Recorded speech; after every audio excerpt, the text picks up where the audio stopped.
해피 뉴 이어! 하나님의 영광에 충만한 아침이 새날이 밝았습니다. 우리 서로를 축복하며 이렇게 인사하면 좋겠습니다. 새해 복 많이 새해 복 많이 받으시기 바랍니다. 또 이렇게 한번 인사하십니다. 새해 복 많이 나누시기 바랍니다.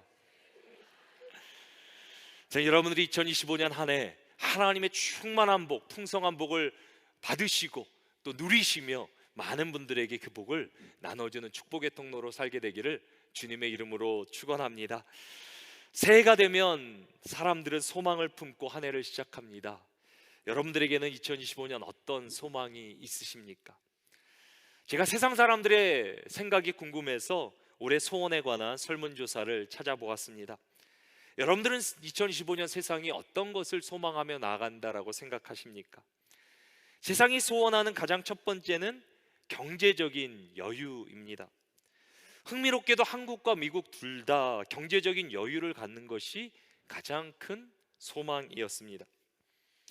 이 설문을 보면서 2025년 한 해를 시작한 우리 성도들의 삶도 또 경제적인 여건도 많이 힘들겠구나라는 그런 생각이 들었습니다. 근데 두 번째는 건강입니다. 미국 설문에서는 건강한 식단, 또 규칙적인 운동, 그리고 살을 빼겠다라는 그런 결단이 두 번째로 많았습니다. 한국에서도 또 건강을 향한 소망이 무려 32%나 되었습니다.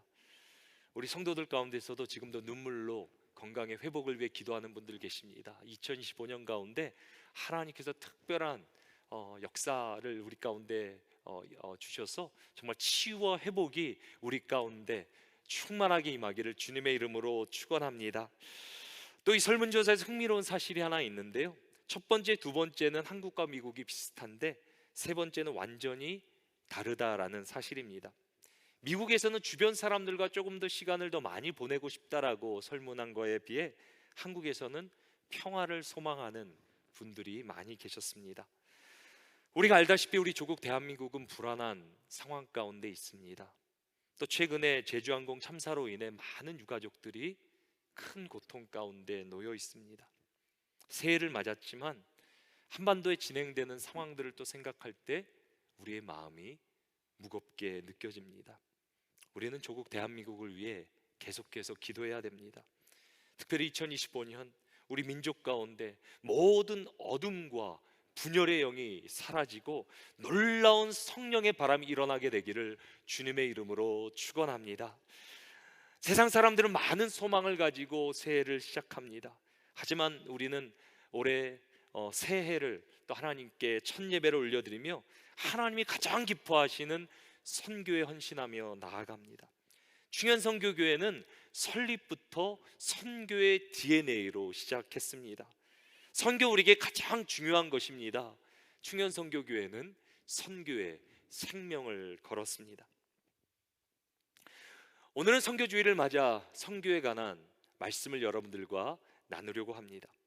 먼저 우리가 사용하는 선교라는 단어를 여러분들에게 설명해 드리고자 합니다.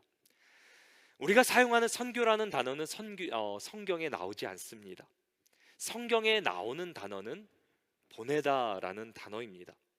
예수님은 요한복음 17장 18절에서 이렇게 말씀하십니다. 아버지께서 나를 세상에 보내신 것 같이 나도 그들을 세상에 보내었다. 이 구절에서 나를 세상에 보내신 것 같이와 그들을 세상에 보내었고 라는 문구가 나오게 됩니다. 여기서 보낸다라는 의미의 헬라어는 아파스텔로라는 단어가 됩니다. 이 아파스텔로는 어떤 임무를 맡겨 보내는 것을 의미합니다. 이 보낸다라는 의미의 아파스텔로가 이제 라틴어로 번역되어 파송이라는 의미의 미시오라는 단어가 생기게 됩니다. 미시오, 어디서 많이 들어본 뉘앙스가 되는데요, 여기서 나온 단어가 바로 우리가 잘 아는 미션이라는 단어가 됩니다. 혹시 여러분은 미션 임파서블이라는 영화 들어보셨습니까? 탐 크루즈라는 배우가 절대로 가능하지 않을 것 같은 미션을 받아 그것을 수행하는 내용의 영화입니다. 미션이란 반드시 이루어야 될 사명을 의미합니다. 그리고 사명을 주어 파송한 사람을 우리는 미셔너리라고 말합니다. 이 미션이란 개념이 한국에 들어와서는 한자의 베풀 선자와 가르칠 교자를 사용해서 선교라는 단어가 파생되었습니다. 선교는 그리스도의 가르침을 베풀다라는 의미가 됩니다. 선교사님들이 그리스도의 가르침을 전하는 것을 보며 선교라는 단어를 우리 선배들은 어르신들 사용한 것입니다. 우리가 선교라는 단어를 사용하지만 그 근본적인 의미는 미션, 사명에 조금 더 가깝다라는 것 여러분들 기억하시면 좋겠습니다. 예수님은 제자들을 세상에 보내시기 전에 먼저 자신이 아버지께로부터 보냄을 받았다라고 말씀하십니다. 그렇다면 예수님이 보내심을 받은 미션, 사명은 무엇입니까? 오늘 보면 사도행전 1장 3절은 그 미션에 대해 이렇게 전합니다. 우리 같이 한번 읽어보십니다. 그가 고난 받으신 후에 또한 그들에게 확실한 많은 증거로 친히 살아계심을 나타내사 40일 동안 그들에게 보이시며 하나님 나라의 일을 말씀하시니라. 여기 나오는 하나님 나라의 일, 이것이 바로 예수님의 미션입니다. 더 정확히 말하면 하나님 나라의 회복입니다. 그래서 예수님은 공생애를 시작하시면서 이렇게 선포하십니다. 회개하라, 하나님의 나라가 가까이 왔다. 예수님은 하나님 나라의 회복을 위해 세상에 오셨습니다. 그렇다면 하나님 나라의 회복은 왜 필요합니까? 회복이란 무언가 잘못되었음을 전제합니다. 몸이 잘못되었을 때 회복이 필요합니다.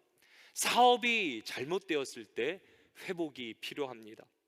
성경은 세상이 타락했기 때문에 회복이 필요하다라고 말해줍니다. 하나님은 모든 만물을 창조하십니다. 하지만 하나님의 형상으로 지음받은 인간이 죄로 말미암아 타락함으로 하나님이 창조하던 모든 세계가 함께 타락하게 됩니다. 인간의 죄로 타락한 세상 가운데 하나님 나라를 회복하는 것, 그것이 바로 선교입니다. 그래서 선교는 하나님에게 가장 중요한 일입니다. 독생자 예수 그리스도를 희생시킬 정도로 가장 가치 있는 일입니다. 선교는 하나님의 꿈입니다. 그래서 엄밀히 말하면 교회가 선교하는 것이 아닙니다. 하나님의 광대한 선교 안에, 그분의 계획 안에 교회가 있는 것입니다. 교회의 존재 목적이, 교회의 사명이 그래서 선교입니다. 그렇기 때문에 선교하는 교회는 절대 망하지 않습니다. 선교하는 기업, 선교하는 민족은 절대 무너질 수 없습니다. 선교는 하나님이 반드시 책임져 주십니다. 그리고 하나님이 시작하신 선교는 반드시 성취될 것입니다. 모든 열방이, 민족이, 나라가 하나님 앞에 돌아올 그날은 반드시 올 것입니다. 사랑하는 성도 여러분, 하나님 나라의 회복을 이루는 하나님의 꿈, 영광스러운 이 선교에 우리 모두가 쓰임받게 되기를 주님의 이름으로 축원합니다. 그렇다면 우리가 어떻게 선교할 수 있습니까? 예수님은 부활하신 후 40일 동안 제자들에게 선교에 관한 말씀을 주십니다. 그리고 마지막에 이렇게 명령하십니다. 오늘 본문 4절과 5절입니다. 사도와 함께 모이사 그들에게 분부하여 이르시되 예루살렘을 떠나지 말고 내게서 들은 바 아버지께서 약속하신 것을 기다리라. 요한은 물로 세례를 베풀었으나 너희는 몇 날이 못되어 성령으로 세례를 받으리라 하셨느니라. 예수님의 선교를 이루기 위해 단 한 가지를 명령하십니다. 아버지께서 약속하신 것을 기다리라. 아버지께서 약속하신 것을 기다리라. 아버지가 약속하신 그것은 무엇입니까? 성령님입니다. 이 시대 가운데 선교를 이루시는 분은 누구십니까? 성령 하나님이십니다. 선교는 성령 하나님의 역사입니다. 이것이 오늘 우리가 기억해야 되는 말씀의 키포인트가 됩니다. 우리 같이 한번 믿음으로 고백하십니다. 선교는 성령 하나님의 역사입니다. 예수님은 성령을 기다리라 말씀하시며 명령하시며 성령 세례에 대해 말씀하십니다. 당시 세례 요한은 사람들을 물에 잠기게 함으로 세례를 주었습니다. 물속에 잠긴다는 것은 완전한 죽음, 완전한 헌신을, 회개를 의미합니다. 마찬가지로 성령님의 인도하심 속에 완전히 우리 삶을 맡기는 것, 그것이 바로 성령 세례가 됩니다. 그리고 성령 충만이란 우리의 생각과 판단을 성령님께 온전히 맡기며 그분의 다스림을 받는 상태, 그것이 바로 성령 충만의 상태가 됩니다. 예수님, 우리가 성령 충만할 때 비로소 선교를 감당할 것이라 라고 말씀하십니다. 왜냐하면 하나님 나라는 우리 눈에 보이는 나라가 아니기 때문입니다. 하나님의 나라는 하나님이 통치하시는 나라입니다. 그래서 하나님의 영 되시는 성령님이 아니고는 하나님의 나라를 볼 수도 깨달을 수도 그 나라의 회복을 이룰 수도 없습니다. 선교는 성령 하나님의 역사입니다. 이제 오늘 본문은 성령 충만에 관한 세 가지를 우리에게 가르쳐주고 있습니다. 처음 두 가지는 성령 충만할 때 일어나는 놀라운 역사를 우리에게 가르쳐줍니다. 첫 번째로 우리가 성령 충만할 때 하나님 나라가 임하게 됩니다. 이것이 첫 번째 포인트인데요, 우리 같이 한번 믿음으로 고백하십니다. 성령 충만할 때 하나님 나라가 임하게 됩니다. 오늘 본문의 예수님의 제자들이 누구입니까? 예수님과 함께 동거동락하며 3년간을 지낸 사람들 아닙니까? 예수님도 직접 훈련을 받았습니다. 말씀을 듣고 기적까지 체험했습니다. 그분의 십자가 죽음을 경험하고 부활까지도 목격했습니다. 그리고 부활하신 예수님으로부터 특별히 친히 40일 동안 하나님 나라에 관한, 선교에 관한 말씀을 들었습니다. 그러므로 제자들은 오늘 본문에서 어떻게 반응합니까? 오늘 본문 6절입니다. 그들이 모였을 때에 예수께 여쭈어 이르되 주께서 이스라엘 나라를 회복하심이 이때니까 하니. 그렇게 예수님께서 하나님 나라의 회복을 말씀하셨건만, 선교를 말씀하셨건만, 제자들의 반응은 무엇입니까? 이스라엘 나라를 회복하심이 이때이니까. 제자들은 아직도 주님의 말씀을 깨닫지 못하고 있습니다. 제자들의 관심은 하나님 나라가 아닌 눈에 보이는 세상 나라였습니다. 3년 동안 제자들에게 말씀하시고 함께 하셨는데 예수님 얼마나 제자들을 보며 답답해 하셨겠습니까? 예수님 제자들을 향해 때와 시기는 너의 알 바가 아니다라고 책망하십니다. 그런데 오늘 본문의 제자들이 그랬다면 우리도 그럴 수 있다라는 것입니다. 선교를 외치고 훈련을 받고 단기 선교를 나가고 선교주의를 지키면서도 우리의 관심은 아직도 하나님 나라가 아닌 눈에 보이는 세상 나라에 머물 수 있다라는 말입니다. 사랑하는 성도 여러분, 2025년 새해를 시작하는 우리의 관심은 어디에 있습니까? 주님이 말씀하시는 하나님 나라에 있습니까? 아니면 눈에 보이는 세상에 있습니까? 예수님 아직도 세상을 붙들고 살아가는 제자들을 향해 성령 충만을 받으라 말씀하십니다. 그리고 예수님께서 말씀하신 성령 충만이 제자들에게 임하자 놀라운 역사가 일어납니다.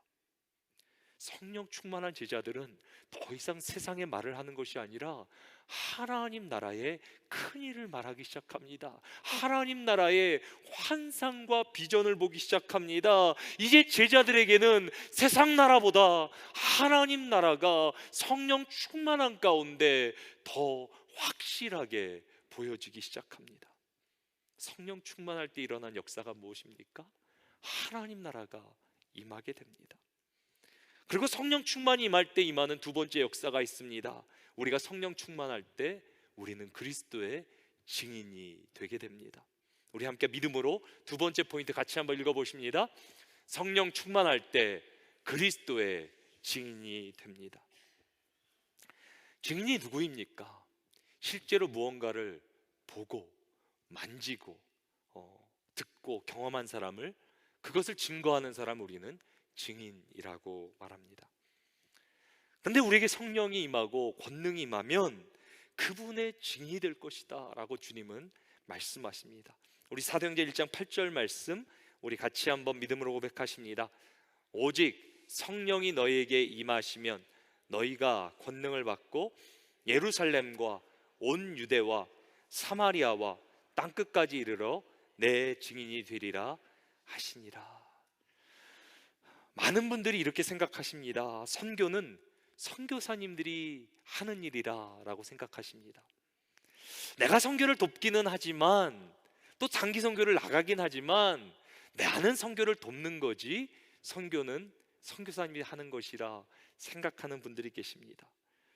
그리고 선교를 생각할 때 많은 분들이 먼 오지의 아프리카 밀림이나 정말 먼 힘들고 어려운 환경을 떠올리게 됩니다. 틀린 것은 아니지만 그것이 선교의 본질은 아닙니다. 선교의 본질이 무엇입니까? 예수 그리스도의 증인이 되는 것입니다. 예수 그리스도를 닮아가고 그분처럼 말하고 행동하고 예수님이 하셨던 일을 똑같이 재현할 수 있고 그분처럼 세상을 살아가는 것, 그것이 선교라라고 주님은 말씀하십니다. 주님이 가라 하면 가고 멈추라 하면 멈추고 주님의 뜻에 순종하는 것, 주님처럼 살아가는 것이 바로 선교입니다. 그리고 성령이 임하실 때 우리는 비로소 권능을 받아 그 예수 그리스도의 증인으로 살아갈 것이라 주님이 막 약속하십니다. 사랑하는 성도 여러분, 한번 우리를 생각해 보시기 바랍니다. 인간이란 존재가 얼마나 이기적인 존재입니까? 나 하나 살고 버티기도 힘든데 어떻게 우리가 남을 사랑하고 돌볼 수 있습니까? 우리 이민자들의 삶은 더하지 않습니까?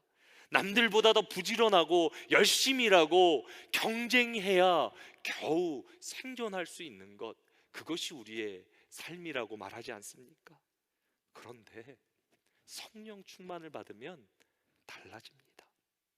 성령 충만의 가장 확실한 사인은, 역사는 사랑입니다. 성령이 임하면 주님의 사랑이 임하고 그분의 사랑을 깨닫게 됩니다. 그리고 그 사랑을 더 사모하게 됩니다. 그리고 이제는 그 사랑을 다른 사람에게 전하고 싶은 마음의 감동이 일어납니다. 왜냐하면 하나님은 사랑이시기 때문입니다. 성령 충만하면 사랑하게 되고 용서하게 되고 예수님처럼 말하고 예수님처럼 행동하게 됩니다. 성령 충만 받으면 더 나아가 예수님의 사랑을 땅끝까지 전하는 증인이 되게 될 것이다 라고 예수님은 말씀하십니다. 내가 알지도 못하고 내가 한 번도 만나보지 못한 그 사람, 그 민족에게까지 예수님의 사랑을 전하고 싶은 성령의 감동이 우리 가운데 밀려오기 시작합니다. 제가 성령의 감동으로 선교에 헌신한 한 귀한 청년을 여러분들에게 소개하기를 원합니다. 목사 아들로 태어난 청년에게 하루는 성령이 멉니다. 그리고 출애굽기 33장 13절의 말씀이 임하게 됩니다. 그 말씀은 이렇게 기록합니다. 내가 참으로 주의 목전에 은총을 입었사오면 원하건대 주의 길을 내게 보이사 내게 주를 알리시고 나로 주의 목전에 은총을 입게 하시며 이 족속을 주의 백성으로 여기소서. 이것은 모세의 말입니다. 그때 하나님은 이 청년에게 모세의 말씀을 주시고 내가 친히 가리라, 내가 너로 쉬게 하리라 라는 그런 특별한 말씀을 주십니다. 그래서 청년은 모세처럼 이렇게 질문합니다. 하나님, 내가 나아갈 길이 어디 있습니까? 그리고 그 질문과 함께 이 청년은 하나님의 인도하심을 받아 평생 한 번도 가보지도 꿈꾸지도 못했던 미지의 땅을 향해 가게 됩니다. 청년은 23살 학교를 졸업하고 한 여자를 만나게 됩니다. 이 여자의 가정은 상당한 부자였다라고 합니다. 그럼에도 결혼하고 6일 만에 이 부부는 선교사 파송을 받아 미지의 땅을 향해 떠나게 됩니다. 이들이 도착한 곳은 중국이었습니다. 근데 아내가 유산을 하고 그 땅에서 세상을 떠나게 되었습니다. 그리고 그때 아내가 남겼던 유언이 나는 온 마음을 다해 내 주님을 사랑합니다 였다라고 합니다. 이때 청년은 상심하고 선교지를 떠나게 됩니다. 하지만 성령님은 다시 이 청년을 만져주시고 만나주시고 치유해 주십니다. 그때가 26살이었다고 합니다. 이제 청년은 조선에서 성경이 필요하다는 말을 듣고 한글 성경을 가지고 조선 땅을 향하게 됩니다. 그리고 조선에 두 번째 방문할 때 배에서 내리자마자 26살의 나이로 순교를 당하게 됩니다. 그리고 청년이 마지막 남긴 말은 이것이라고 합니다. 나는 상당한 분량의 책들과 성경을 가지고 떠납니다. 조선 사람들로부터 받을 환영을 생각하니 얼굴이 달아오르고 희망에 부풉니다. 하나님의 말씀인 성경을 전하기 위해 미지의 나라로 떠나는 나의 노력이 언젠가는 반드시 인정받으리라 믿으며 나는 갑니다.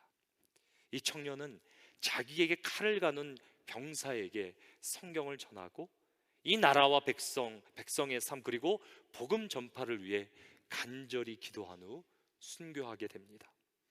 이 청년이 한국 교회사의 최초로 순교자로 기록된 토마스 선교사가 됩니다. 토마스 선교사가 가져온 성경은 박영식이라는 사람에게 전달되고 박영식은 성경 종이로 자기 방을 도배하게 됩니다. 그리고 박영식은 벽에 이렇게 발라있는 성경 말씀을 보다가 복음을 받아들이게 되었다라고 기독교 역사는 우리에게 전합니다. 그리고 성경을 도배했던 박영식의 집은 얼마 안 있어 평양 최초의 교회인 널다리 골교회라는 곳이 되었다고 합니다.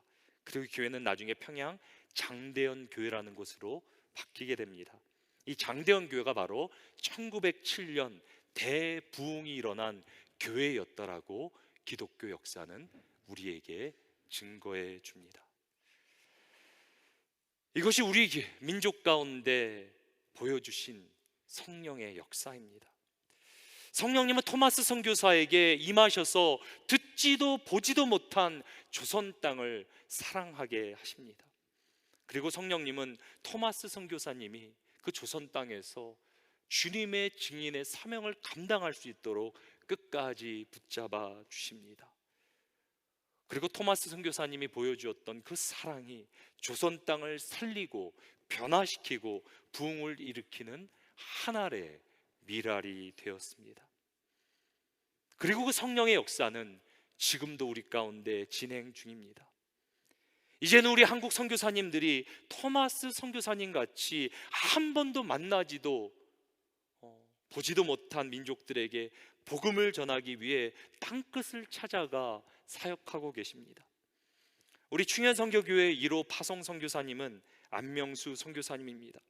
안명수 선교사님은 과테말라의 마야 원주민들에게 복음을 전하기 위해 해발 2,500m 이상의 험한 산 속에 마을을 찾아가십니다.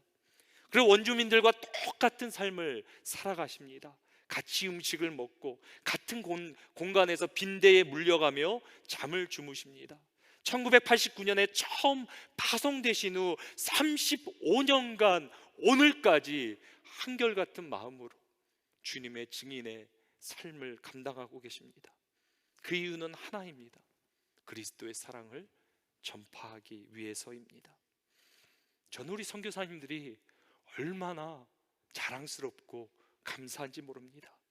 얼마나 귀한 헌신이자 놀라운 성령의 역사가 아닙니까? 우리 한번 선교사님들이 이 자리에 계시진 않지만 우리 선교사님 향해 우리 큰 박수와 축복의 박수를 올려드렸으면 좋겠습니다.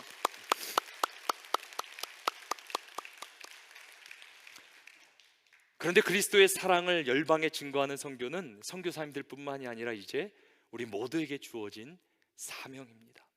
우리는 예수 그리스도의 증인이 되어야 하고 선교에 동참해야 됩니다. 하지만 우리의 힘과 의지로는 선교를 감당할 수 없습니다. 그래서 성령 충만을 받아야 됩니다.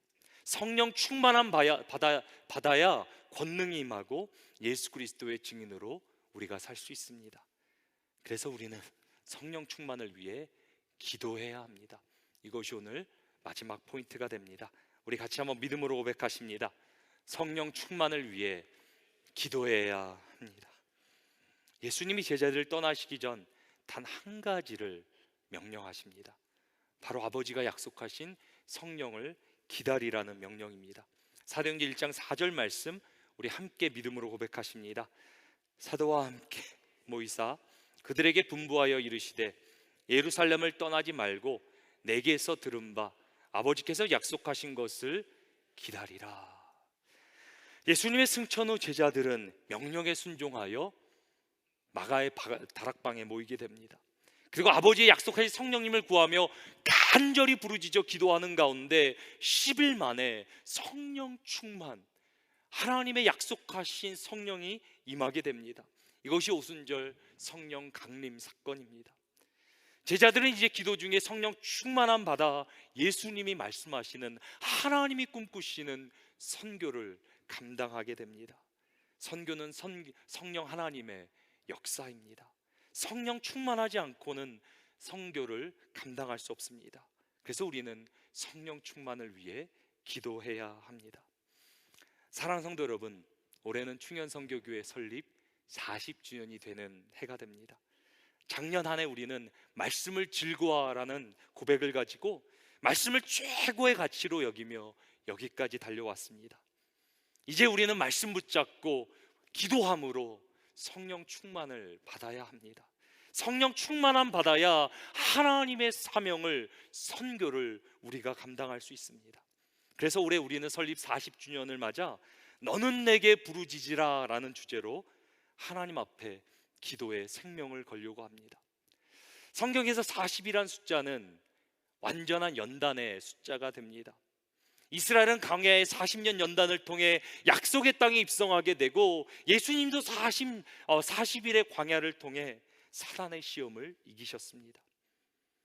작년 한 해 우리가 말씀으로 무장했다면 올해 이제 우리는 40주년을 맞아 말씀 붙잡고 부르짖어 기도함으로 약속의 땅을 취해야 됩니다. 2025년 우리에게 주시는 특별한 말씀은 예레미야 33장 3절 말씀입니다. 우리 같이 한번 믿음으로 선포하십니다. 너는 내게 부르짖으라.